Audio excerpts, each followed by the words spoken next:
Paminsan-minsan, tumitira din tayo ng mga plato, ng mga mangkok or mga ganyan lutuan. Pag meron tayong nakitang Cuisinart o paano ng isa, Corel, kumukuha rin tayo ng mga yun. Madalas, mga damit, pantalon, shorts, yan, jacket madalas. Kasi mataas na ibebenta eh. Pero katulad ngayon, meron tayong nakita sa maganda. Medyo may kamahalan pero sa tingin ko pa pwede na to.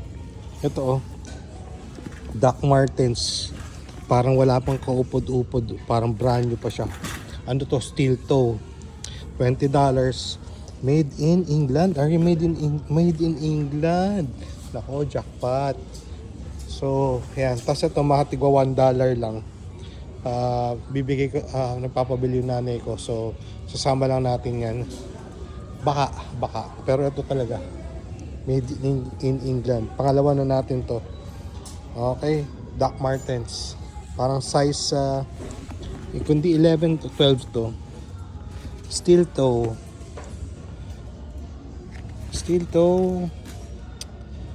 Ay nakalagay. Hindi ko pa makita. Pero yan. Made in UK. Okay?